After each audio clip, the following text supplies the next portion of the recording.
हमारे गांव के बाहर एक खेत था जो सालों से सूखा और सुनसान पड़ा था। घास भी वहां नहीं उगती थी और पत्थरों के बीच सिर्फ धूल उड़ती थी। लोग कहते थे कि वहां हर संक्रांति की रात एक छोटी सी लौ जलती थी। कहानी थी कि कभी वह खेत हरा भरा था जहां एक गरीब किसान ने अपनी सारी मेहनत लगा दी थी।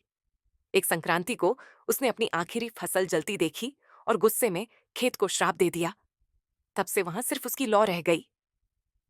हर संक्रांति की रात जब सूरज डूबता था और ठंडी हवा चलती थी, वह लौ फिर से जल उठती थी। वह नाचती थी जैसे किसी को बुला रही हो। गांव वाले डरते थे कि यह उस किसान का गुस्सा है जो अब भी शांत नहीं हुआ। गांव वालों ने उस खेत को भुला दिया। कोई वहां नहीं जाता था और बच्चों को भी दूर रहने की हिदायत थी। लौ को देखकर लोग कहते थे कि यह एक चेतावनी है, उस जमीन को छूने की हिम्मत मत करना।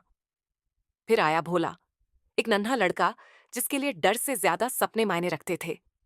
उसने सुना कि लौ कुछ कहना चाहती है। एक संक्रांति की शाम वह चुपके से खेत की ओर चल पड़ा, हाथ में एक पुरानी टोकरी लिए। भोला खेत में पहुंचा तो लौ उसके सामने नाचने लगी। उसने अपनी टोकरी जमीन पर रखी और अचानक हवा में एक गर्माहट फैल गई।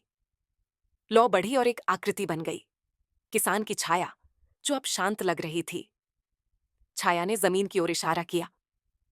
भोला ने टोकरी से बीज निकाले और उन्हें सूखी मिट्टी में बो दिया। लौ ने उन बीजों को छुआ और धीरे धीरे छोटे छोटे अंकुर उगने लगे। किसान की आत्मा को शांति मिल रही थी। रात बीतते ही खेत बदल गया। सुबह तक वहां हरी घास और फूल खिल गए। लौ अब नहीं दिखी, जैसे किसान का श्राप टूट चुका हो। गांव वालों ने देखा तो उनकी आंखें चमक उठीं। खेत फिर से जी उठा था। भोला को गांव का नन्हा हीरो माना गया। लोग अब उस खेत में फसल बोने लगे और हर संक्रांति को वहां पतंगे उड़ाई जाने लगीं। किसान की कहानी अब गर्व की कहानी बन गई थी। खेत फिर से गांव का दिल बन गया। इस तरह एक छोटे लड़के ने भूले खेत को नई जिंदगी दी। लौ, जो डर की थी, वह आशा की रोशनी बन गई। गांव वालों ने सीखा कि मेहनत और भरोसा हर श्राप को तोड़ सकता है। खेत अब भी हरा है और उसकी कहानी जिंदा है।